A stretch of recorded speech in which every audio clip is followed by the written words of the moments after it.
అన్న నమస్తేనే. అన్నా నమస్తే. ఏం పేరు అన్న? నా పేరు ఎండి మొహియుద్దీన్. ఏం చేస్తుంటారు? నేనైతే ఇప్పుడు సోషల్ వర్కర్ ఉన్నా. నేను ఎక్కడ ఉండేది? ఎక్కడ? ఎర్రగడ్డ ప్రేమ్ నగర్లో. ఎర్రగడ్డలో ఉంటారు. సో ఎట్లుందన్న మరి ఇప్పుడు రాష్ట్రంలో కాంగ్రెస్ ప్రభుత్వం పాలన ఎట్లా అనిపిస్తుంది మీకు? कांग्रेस अन्ना नंबर 1 ये लुच्चा पार्टी। मैं हिंदी में बोलता हूँ, अभी आप सुनिए।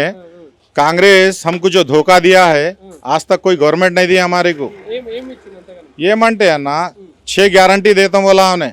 शादी मुबारक में क्या बोला उन्हें, 1 लाख रुपए तो केसीआर अन्ना दे रहे थे, इन्हें 1 तोला सोना देता हूँ बोला, इन्हें सोना नहीं दे रहा। ग्रेजुएशन करे सो बच्चों को इलेक्ट्रिकल बाइक देता हूँ बोला, बाइक नहीं दे रहा। और हैदरा के नाम पे गरीबों की पूरों की जायदाद लूट के खरा। इन्हें है लैंड ग्रेबर, इन्हें सीएम। इसको कैसा बनाए? शर्म आना चाहिए हाईकमान वालों को। उसको क्या हिसाब से बनाए? कितने गरीबों के घर तोड़ दे रहा उन्हें। 6 गारंटी बोला उन्हें, एक भी उसमें सक्सेस नहीं करा। एक लेडीज को बस फ्री करा उन्हें, लेकिन हमको 10 रुपए का टिकट 30 रुपए कर दिया उन्हें। जेंट्स का टिकट उन्हें क्या हिसाब से दे रहा उन्हें? ये पूछने वाला कौन है उसको? उन्हें मनमानी कर ले रहा उन्हें। ये कांग्रेस की गवर्नमेंट नंबर 1 हमारे तेलंगाना की अवाम को लूट रही है। ये किसी को कुछ फायदा नहीं कर रही। सिर्फ ప్రజాపాలన అందిస్తున్నాం, ప్రజలంతా మా వైపే ఉన్నారని మాట్లాడుతా ఉన్నారు. అన్ని పథకాలు ఇస్తున్నాము, 10 ఏళ్ళు నేనే ముఖ్యమంత్రి అంటున్నాడు కదా రేవంత్ రెడ్డి. అన్న చెప్తే ఏమన్నా, కేసీఆర్ కన్నా కూడా ఇలా చెప్పారు. కేసీఆర్ అన్నది ఎట్లా కన్నా కట్ అయినాయి, ఈమెది ఏమేం కట్ అవుతాయి ఇప్పుడు పబ్లిక్ చూపెడతారన్న. జనతా ఈ రోజు Janata great, Janata leader, Janata is a king. ఆడు ఎవడన్నాడు? అతనికి ఏం హక్కు ఉన్నాయి? కేసీఆర్ అన్న ఇంత బాగా చేశారు, ఆత్మ ఫైనల్ ఏం చేశారు పబ్లిక్? ఈమె ఏం చేశారన్న? 6 గ్యారంటీల ఒక్క గ్యారంటీ కూడా ఇయ్యలేదు. అంటే అంత చేసిన కేసీఆర్ ని ఓడగొట్టిల్లంటే ఈయన ఎంత అంటున్నారా? ఈమె ఏం లేదన్నా, ఏం లేదు. ఏదో లక్ బై ఛాన్స్, లక్లా వచ్చేసినారు ఆడు అంతే, ఇంకా ఏం కాదు. అతని ఏమన్నా హిస్టరీ ఉన్నాయి. ఆమె హిస్టరీ చూస్తే అందరికీ తెలుసు, అందరికీ హిస్టరీ తెలుసు.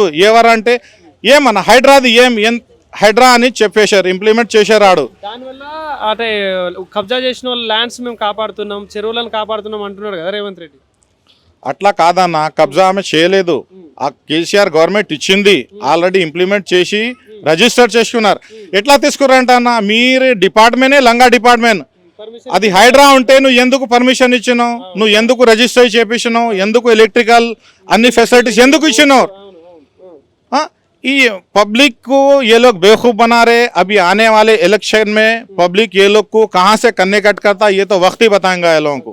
సో మరి రాబోయే రోజుల్లో జిహెచ్ఎంసీ ఎన్నికలు వచ్చే అవకాశాలు ఉన్నాయి కాబట్టి మరి ఇప్పుడు బీఆర్ఎస్ బీజేపీని తీసేసిల్లు, మరి ఏంది కాంగ్రెస్ని తీసేసిల్లు, మరి బీజేపీకి ఏమైనా ఛాన్స్ ఉంటుంది ఈసారి?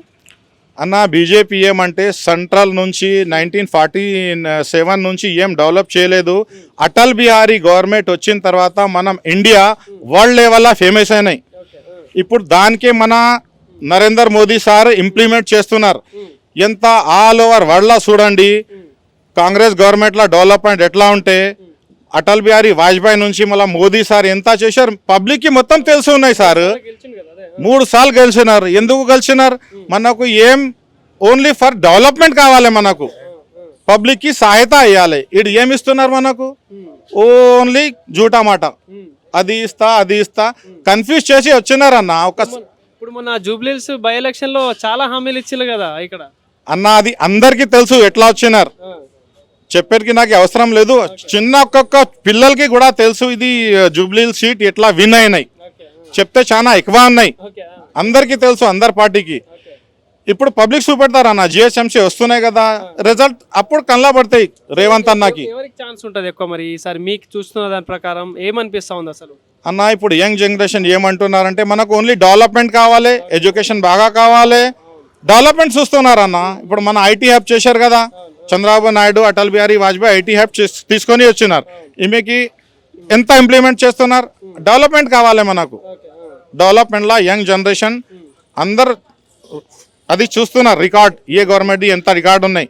ఇప్పుడు అందరికీ యూట్యూబ్ వచ్చినారు, మొత్తం కనబడుతున్నాయి యూట్యూబ్లో ఏం గవర్నమెంట్ ఏం చేశారు, ఎక్స్ ఏం చేస్తున్నారు, ప్రజెంట్ ఏం చేస్తున్నారు, నెక్స్ట్ ఫ్యూచర్లో ఏమున్నాయని అందరికీ యంగ్ జనరేషన్కి తెలిసిపోయినాయి. ఇప్పుడు పబ్లికే రిజల్ట్ ఇస్తారు.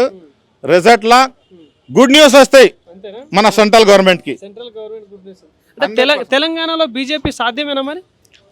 100% ఛాన్స్ ఉన్నాయన్న, 100%, 99% కూడా కాదు ఎందుకంటే ఇప్పుడు రేవంత్ రెడ్డి ఏమో 10 ఏళ్ళు నేనే ముఖ్యమంత్రి అంటున్నాడు, కేసీఆర్ మళ్ళీ ముఖ్యమంత్రి నేనే అవుతా అంటున్నాడు కదా. అన్న. కేసీఆర్ ఏం చెప్పారు తెలుసు మనకు, मैं 25 साल तक मैं नहीं हटता అన్నాడు.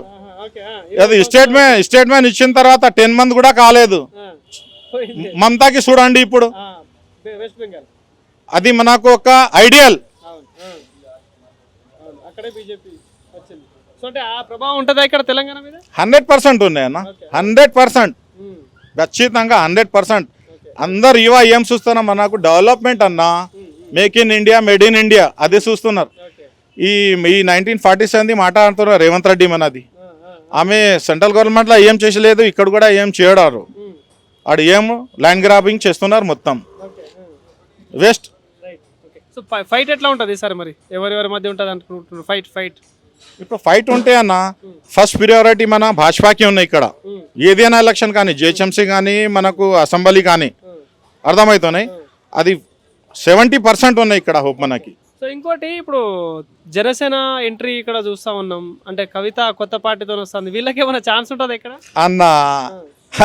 ఉన్కే బాప్ को नहीं रहे అన్న, उनको क्या रही थी, అంతేనా? అంతే. Okay, right, thank you. Okay, thank you.